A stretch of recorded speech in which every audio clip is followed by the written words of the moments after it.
también tengo presupuestos que cumplir en mi familia. Siempre me pregunto, no sé por qué cada vez que me invitan a estas conferencias me ponen a la hora después de almuerzo. Todavía me lo pregunto, pero siempre tengo mi duda.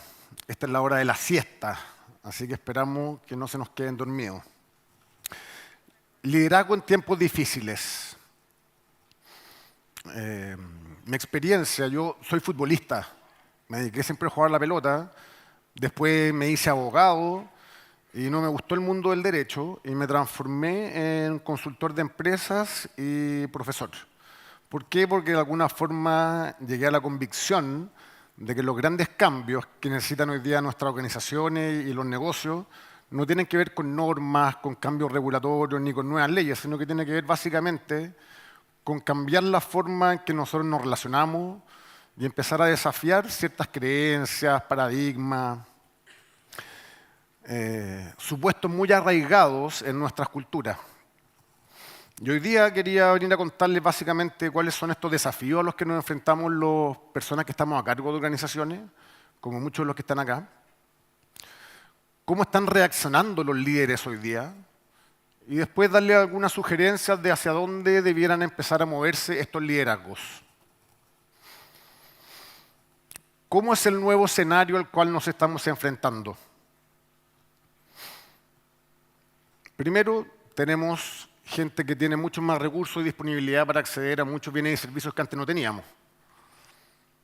Esto le podemos sumar que además tenemos a gente mucho más preparada. Y en eso yo creo que Ralph ha contribuido mucho y los que estamos acá y que somos académicos también nos damos cuenta cómo cada día la gente accede de manera mucho más fácil a educaciones y a magíster afuera. Entonces hoy día tenemos a gente mucho más educada.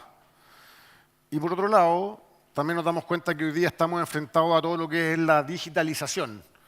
¿Cuántos de los que están acá son nativos digitales?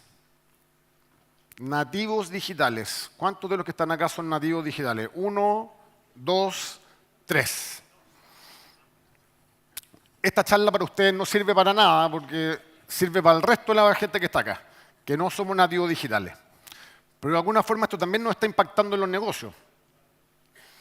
El otro día estudiaba a un señor que tiene una de estas máquinas de lavado de auto en Argentina, porque a los argentinos les gusta mucho cuidar su auto.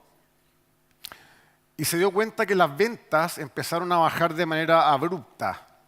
Y empezó a preguntarse por qué habían empezado a bajar las ventas si es que a los argentinos les sigue gustando lavar su auto y tenerlo impecable. ¿Por qué creen ustedes que empezaron a bajar las ventas de este señor? ¿Se le ocurre algo? ¿Por la crisis en Argentina? ¿Por los precios?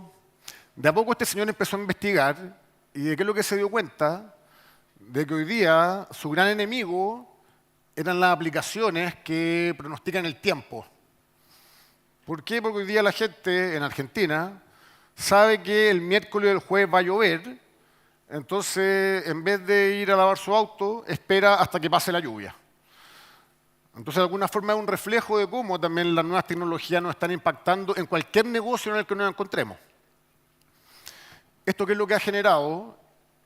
Una ciudadanía mucho más empoderada, que ya no se compra las cosas como antes se las compraba, sino que es mucho más exigente, más desafiante, con mucho más acceso a la información.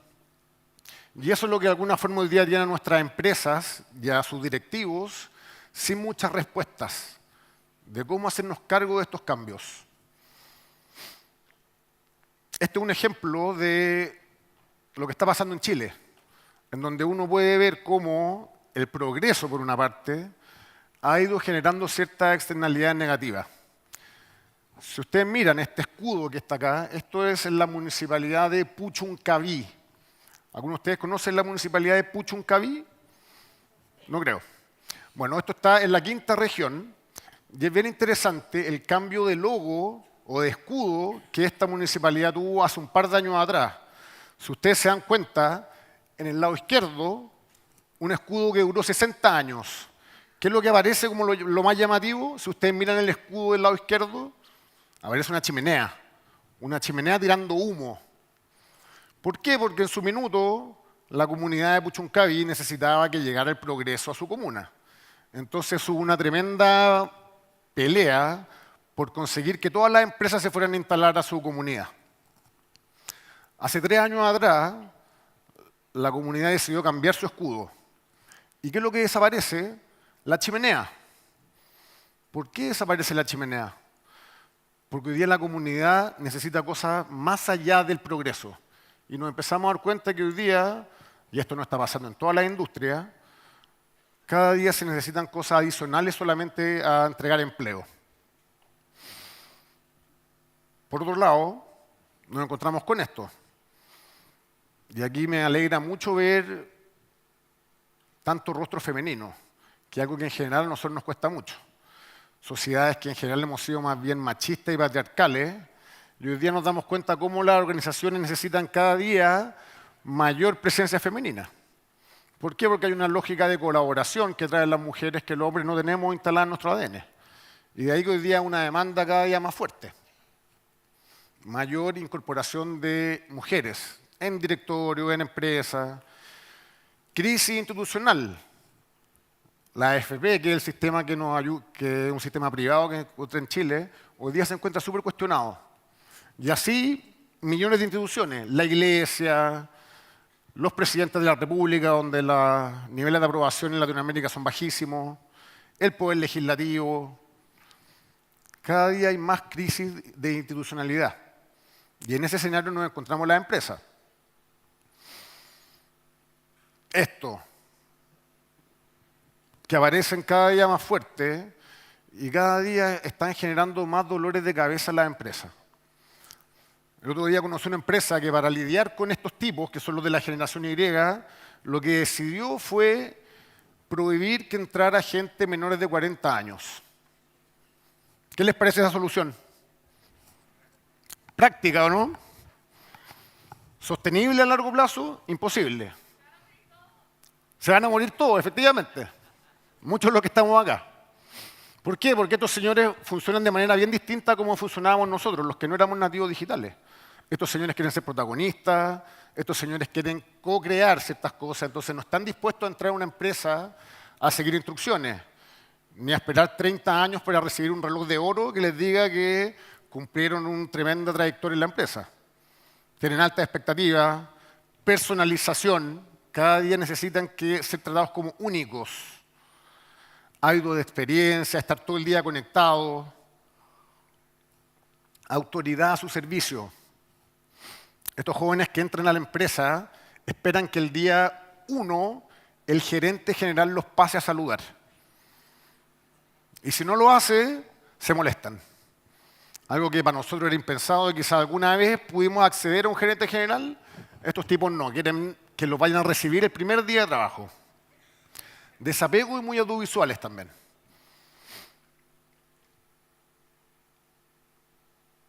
Esto es parte del paradigma, del nuevo paradigma. Ustedes no me van a creer, pero yo como profesor de la universidad me ha tocado lidiar con padres furiosos que llegan a reclamarme por las notas de sus hijos. En la universidad. Espero que alguno de ustedes no lo haya hecho, ni se le ocurra. En definitiva, ¿qué es lo que tenemos? Tenemos mayor tecnología, donde aparece la energía abundante, el Internet de las cosas, inteligencia artificial, robotización, blockchain, todas las nuevas tecnologías que hoy día están disponibles.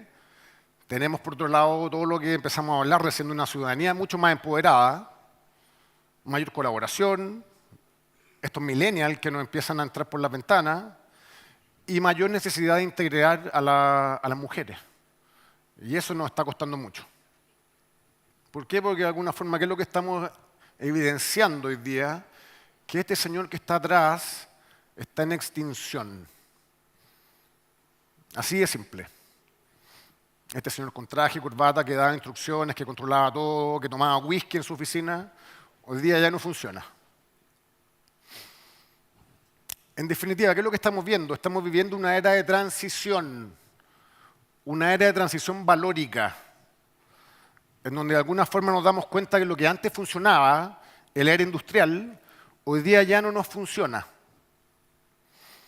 Entonces estamos experienciando un choque de valores, valores en conflicto, en donde muchos de los que estamos acá estuvimos acostumbrados a valorar todo lo que está en el lado izquierdo y lo que hoy día se empieza a necesitar en esta era digital, de la que vamos a estar hablando también durante estos 2 días, son todos estos otros valores.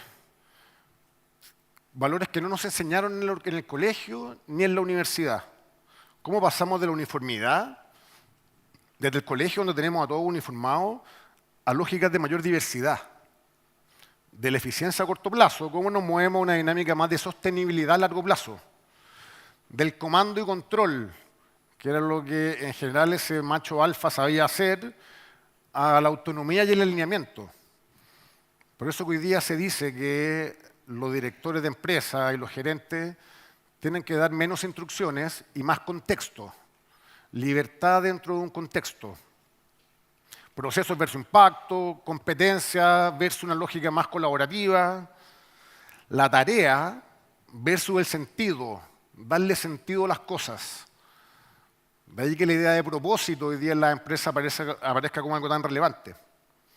Interés individual versus valor compartido, y esta perspectiva más lineal de cómo funciona el mundo a una perspectiva mucho más sistémica. ¿Esto cómo está impactando en las organizaciones? Y hemos podido ir estudiando que de alguna manera no todos los que están acá trabajan en el mismo tipo de organizaciones. Hay una gran diferencia que tiene que ver con la cultura que está instalada en esas organizaciones, con el ADN. Entonces, en este cuadro, ¿qué es lo que vemos? 2 ejes principalmente. Uno que tiene que ver con qué tan participativa es la organización o qué tan jerárquica. Y por otro lado, hay un eje que te muestra qué tan orientada hacia adentro está la organización versus organizaciones que están orientadas hacia afuera.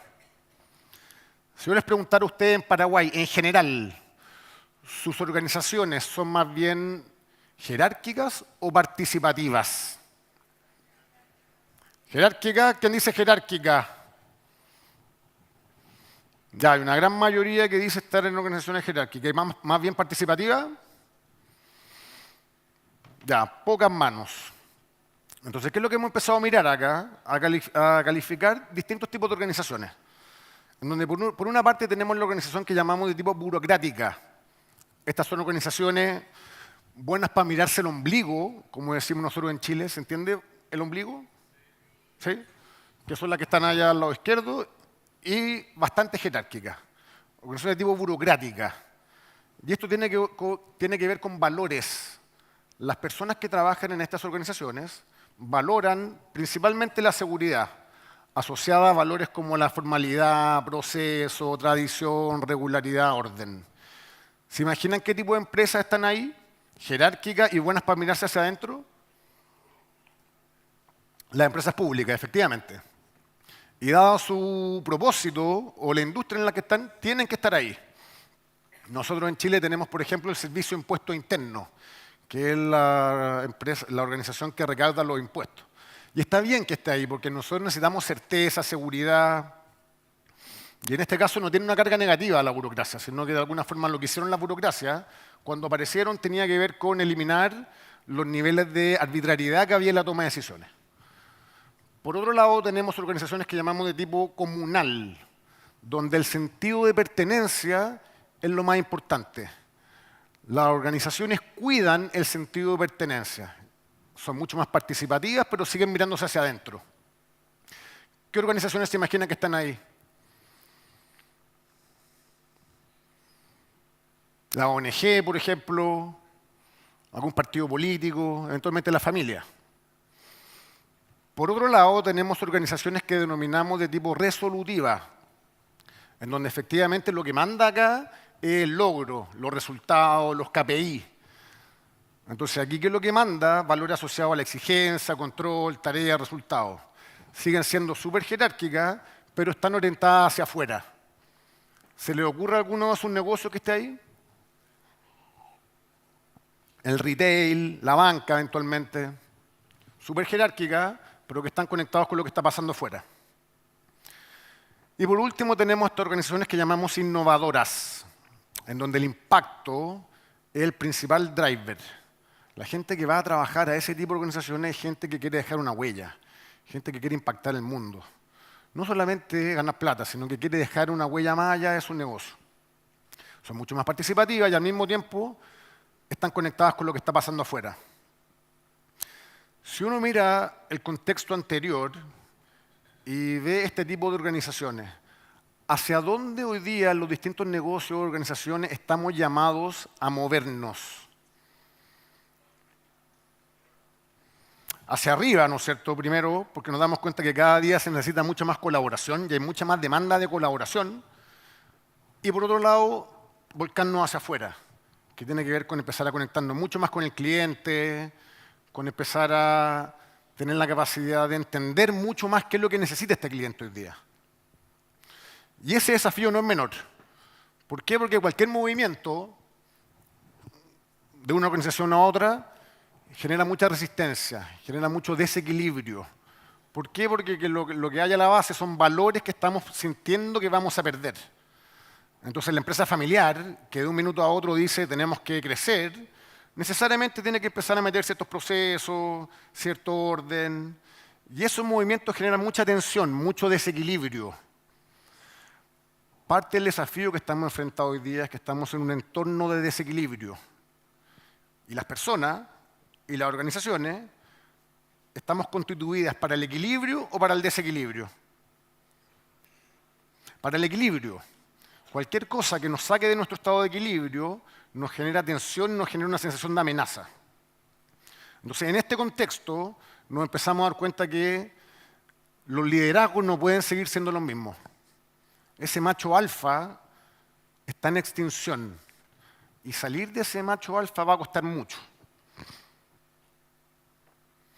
¿Cómo están reaccionando los liderazgos? Y aquí voy a hablar de lo que me ha tocado vivir también en algunas empresas de Latinoamérica y principalmente en Chile. ¿Cómo estamos respondiendo a todos estos cambios de escenario? Así.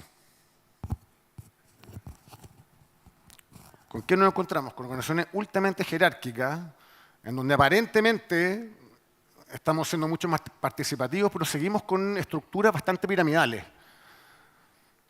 en donde tenemos símbolos como este, por ejemplo. ¿Cuántas de sus organizaciones tienen estacionamientos reservados exclusivos para la gerencia? La mayoría. Estos son símbolos, pero que de alguna forma no hablan de la realidad. De cuánto estamos haciendo hoy día organizaciones mucho más horizontales y más transversales, donde hoy día lo que pasa, por ejemplo, es que en Santiago muchos de estos edificios enormes tienen subterráneos hacia abajo de estacionamiento. ¿El gerente general en qué piso estará? En el menos 1. El resto de la gente tiene que empezar a bajar hasta el menos 18, que está en el subterráneo el último, y se demora 1 hora en salir de ahí. Esto es un ejemplo bien interesante también, que tiene que ver con esta empresa que se dedica a la energía en España, y en donde uno puede ver ahí su declaración de valores. Diversidad, diálogo, empatía, solidaridad. Me imagino que muchos de estos valores también los tienen ustedes las empresas en sus páginas web. Algunos tendrán innovación, trabajo en equipo, colaboración, respeto. Pero ¿qué es lo que pasa en la realidad? Déjenme mostrarles una presentación donde estuvo el presidente de esta organización, José Ignacio Sánchez. Estaba haciendo una charla y se le salió esto.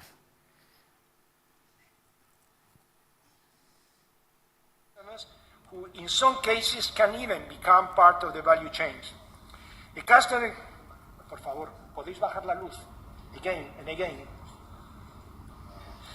The customer opinion, no piensen, por favor no piensen, ejecuten, ya piensan otros, no se preocupen. The customer opinion have it. Entre el dicho y el hecho hay un gran trecho, ¿no es cierto?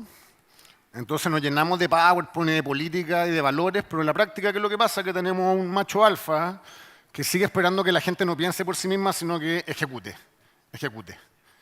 Y ese es un gran desafío que tenemos hoy día. Este otro caso, este otro gerente general de otra empresa en Chile, que trataba a los consumidores como niños malcriados. Ese es el concepto que él utilizaba. ¿Por qué? Porque no tienen ni 10 segundos de tolerancia y disponen de información casi perfecta.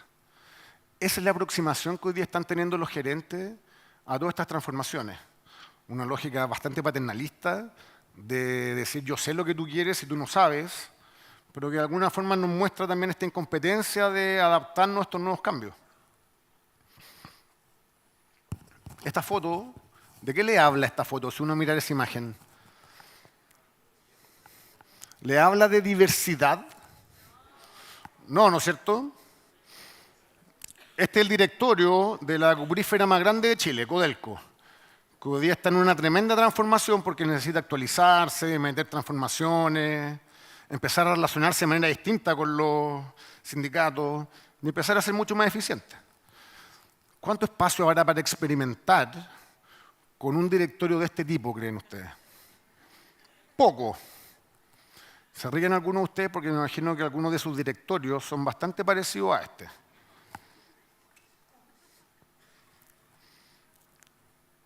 ¿Qué está pasando también? Que la gente no tiene sentido de estos cambios. No sabe por qué está llegando la robotización, no sabe por qué están despidiendo gente. No tiene mucho contexto del negocio.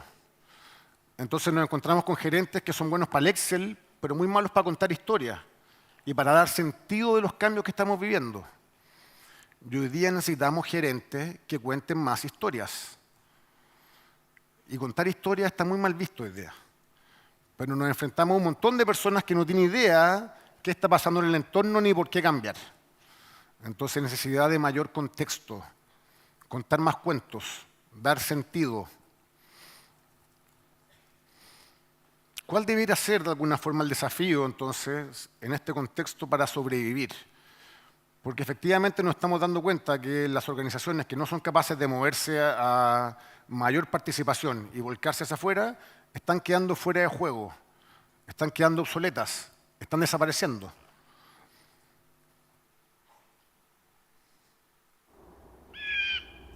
Thank you for your time and welcome to our focus group. Today we're going to show you an idea and ask for your opinion. This is called a wheel. Now, according to its developers, it'll change the way we work and live. Why? Because it rolls. It can also be added to wagons to make moving a heavy load easier. Your opinions?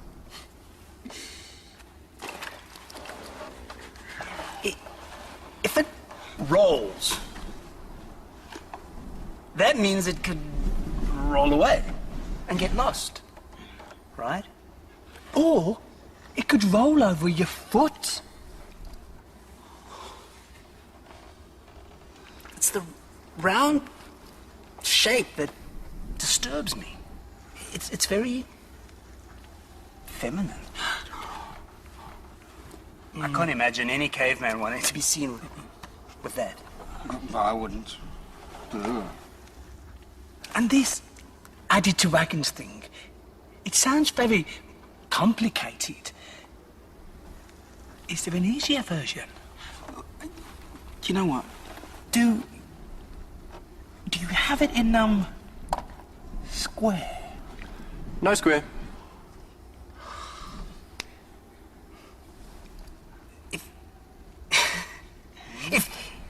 If there was a square one, Yeah. it didn't roll.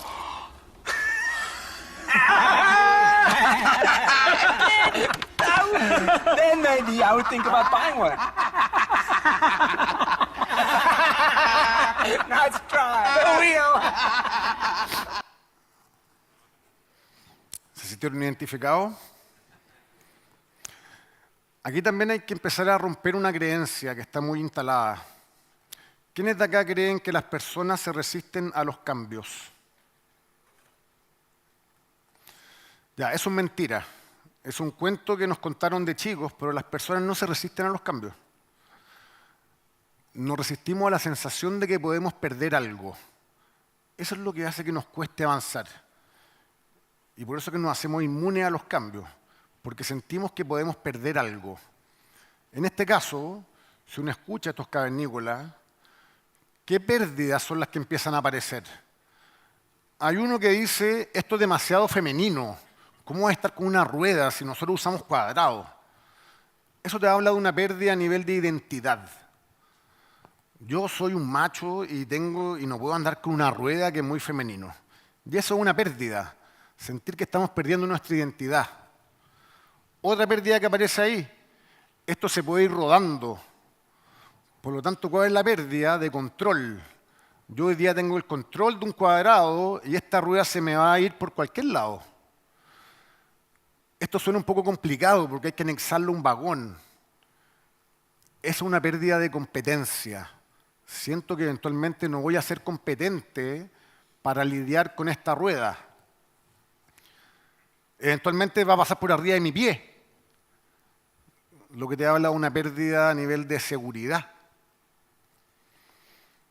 Entonces, claro, empezamos a mirar estos desafíos del contexto en el que estamos y los desafíos para los de liderazgo, y nos cuesta, ¿por qué? Porque sentimos que vamos a perder control, poder, seguridad, identidad. Cuando uno escucha hablar de la transformación digital, pasa exactamente lo mismo. El 99% de los que estamos acá, que no somos nativos digitales, puede que nos sintamos incompetentes. Incompetentes para lidiar en un mundo para el cual no fuimos preparados. Y es bueno ser conscientes de esas pérdidas. ¿Por qué? Porque todas estas transformaciones implican necesariamente estar dispuestos a aceptar ciertas pérdidas. Como decía este piloto clásico, si todo parece estar bajo control, no está yendo suficientemente rápido. Esta ilusión de control es la que tenemos que empezar a soltar. ¿Por qué? Porque cada día nos damos cuenta que, como decía Ralph, no tenemos respuesta. Cada día nos enfrentamos a problemas más complejos, donde la solución no es clara y en donde necesitamos mucho más involucramiento de otras miradas. ¿Por qué? Porque son desafíos a los cuales nosotros llamamos adaptativos, que tienen que ver con cambio a nivel de mentalidad y de comportamiento. Yo siempre cuento el caso de, ustedes saben cuál es el porcentaje de personas que después de hacerse una operación de bypass gástrico, nosotros decimos corchellarse la guata para bajar el peso, vuelven al estado anterior después de un año. ¿Qué porcentaje de la gente será que vuelve al estado anterior después de un año? ¿20%? ¿40%? 7,5%. Efectivamente, más de un 75% de las personas que se operan vuelve al estado anterior. ¿Y por qué pasa esto? Porque básicamente se aborda de manera técnica, yendo al experto, yendo al doctor, un problema que es mucho más adaptativo, que tiene que ver con cambiar mi hábito de alimentación, con empezar a hacer más deporte, con empezar a perder lo rico que es tomarse un pisco sour. Pérdidas. Entonces la tentación de nuestras organizaciones, y si lo llevamos a la realidad de ustedes también, incluso pensando en transformación digital, es abordar el problema como si fuera técnico, como si bastara con instalar nueva tecnología.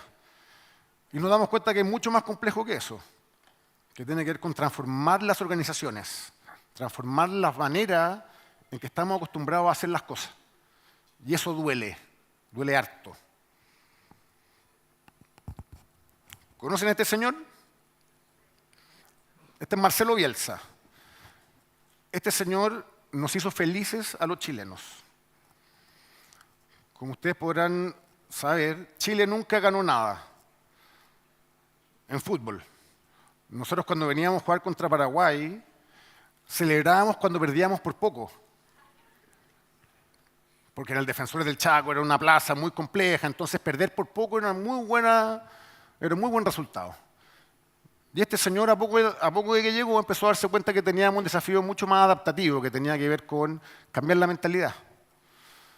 Cambiar la mentalidad, empezar a pensar en lo colectivo por sobre lo individual, que es lo primero que este señor hace cuando llega a la selección chilena. Aquí se acabaron las figuras.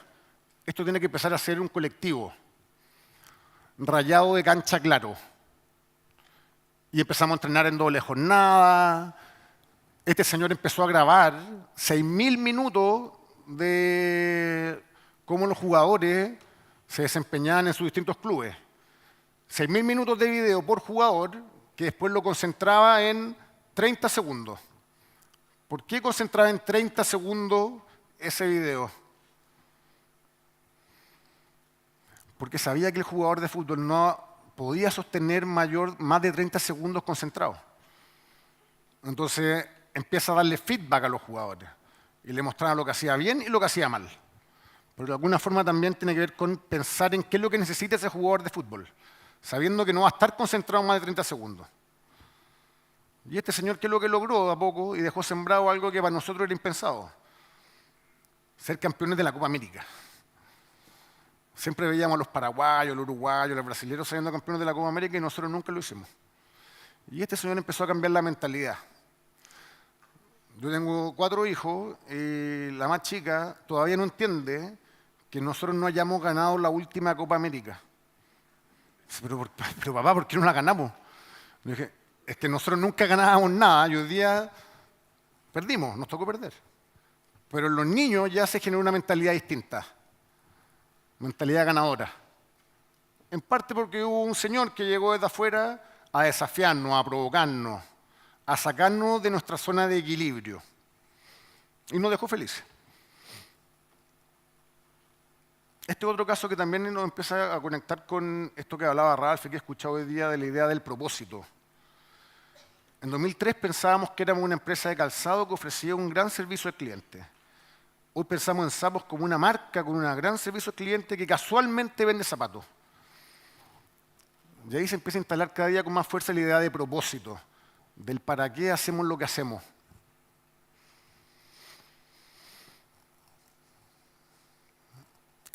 Esto es una historia personal. ¿Cuándo fue esto? 4 o 5 años atrás, un día se me ocurrió invitar a mi señora a irnos a este recital.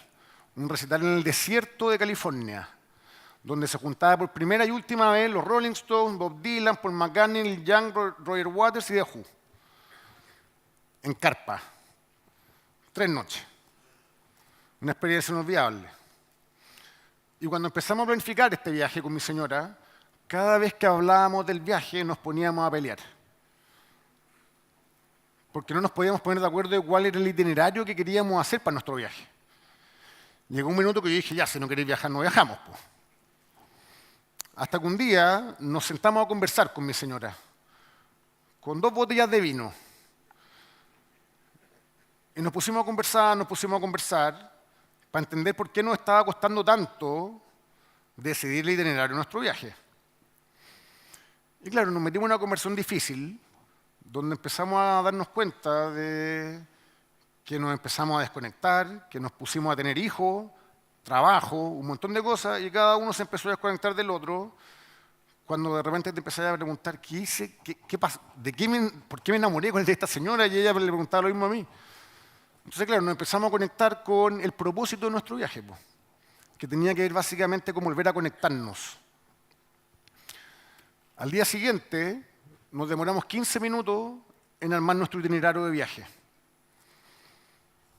¿Por qué? Porque cuando uno tiene el propósito claro, después el cómo lo vamos a llevar adelante sale mucho más fácil. Entonces la conversación de propósito cada día se hace más importante. El para qué hacemos lo que hacemos. Y en donde uno se da cuenta que muchas de las empresas y las organizaciones que ustedes lideran no tienen tan claro el para qué hacemos lo que hacemos. La clásica respuesta es para maximizar la rentabilidad de los accionistas. Y eso hoy día ya no basta. Hace un par de semanas atrás vimos cómo un montón de CEOs en Estados Unidos se juntaron justamente para entender que hoy día el impacto de las organizaciones o el propósito iba mucho más allá de eso. No por algo que tuviera que ver con la bondad de ellos, sino con ser conscientes de que los negocios hoy día, para que subsistan, necesitan empezar a incorporar el impacto que están generando y no solamente el interés propio. Fue Charles Darwin quien hace más de 150 años dijo que no son las especies más fuertes las que sobreviven, ni aún las más inteligentes, sino las más proclives al cambio. Esto, sin embargo, no es solo aplicable a las especies, sino que también a las organizaciones.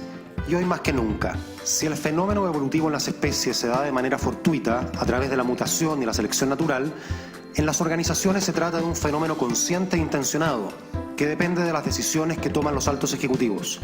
Son esas decisiones, o la falta de ellas, las que harán que una organización sea más proclive o más resistente a los cambios, es decir, más o menos adaptativa, lo que en un mundo tan dinámico como el actual significa ser más o menos competitivo. En otras palabras, la capacidad adaptativa es hoy la principal fuente de ventaja competitiva para las empresas. Para entender esto de la capacidad adaptativa y saber cómo aumentarla, podemos hacer un poco de historia y revisar de qué modo ha evolucionado la organización moderna, mirando las 5 dimensiones que la componen. A finales del siglo XIX y principios del siglo XX, las organizaciones que lograron distinguirse del resto fueron aquellas que trabajaron su estructura, el equivalente al esqueleto del cuerpo humano. Estructura en el sentido de roles, funciones, sistemas y procesos. Como lo dijo en ese entonces Frederick Taylor, el padre de la administración moderna, en nuestro esquema de trabajo no pedimos que nuestra gente tenga iniciativa, no queremos que haya iniciativa. Todo lo que queremos de ellos es que obedezcan las órdenes que les damos, que hagan lo que les decimos y que lo hagan rápido. Su mejor discípulo fue Henry Ford, quien acuñó una frase aún más directa: si pido un par de manos, ¿por qué un cerebro tiene que venir adherido? Y es que en su línea de ensamblaje de automóviles, Ford no necesitaba que la gente pensase, mucho menos que sintiese. Lo que necesitaba era que la gente ejecutase bien lo que otros ya habían pensado y diseñado. Pero la fórmula del éxito de Ford comenzó a hacerse insuficiente cuando General Motors decidió producir autos de colores, que se fueron imponiendo sobre el clásico Ford T, que siguió siendo negro. Y es que ya no bastaba con ejecutar bien, además había que pensar. A partir de la década de los 30, las organizaciones que se distinguieron del resto fueron aquellas que pusieron énfasis en la estrategia, el equivalente al cerebro del cuerpo humano. Alfred Sloan, el mítico CEO de General Motors, lo ponía así en los años 40. Solo a través de aumentar nuestro conocimiento podemos progresar, o mejor dicho, sobrevivir. Con el crecimiento de las organizaciones, sin embargo, se fueron haciendo evidentes las limitaciones que imponía el que esa capacidad para pensar y decidir estratégicamente estuvieran concentradas en la cúpula de las organizaciones. Cada vez se hacía más necesario que fueran muchas personas, en distintos niveles, las que pudiesen tomar decisiones y emprender iniciativas. Así se fue popularizando el concepto de talento, el equivalente al corazón del cuerpo humano. Y las organizaciones que se distinguieron de las demás fueron aquellas que pusieron esto al centro de su quehacer, como General Electric.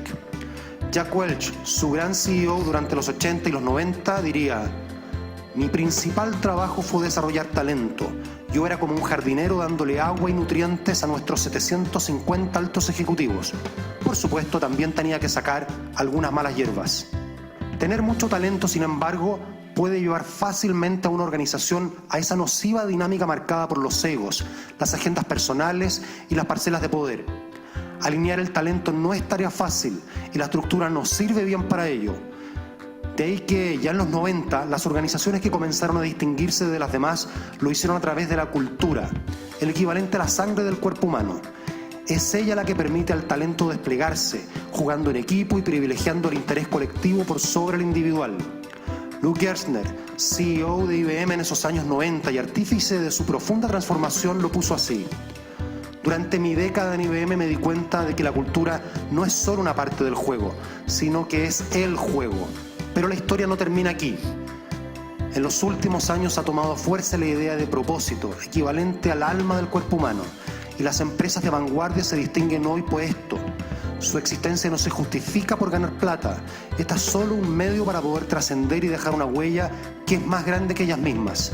Son organizaciones que se hacen la pregunta de para qué existimos, más allá de qué hacemos y cómo lo hacemos.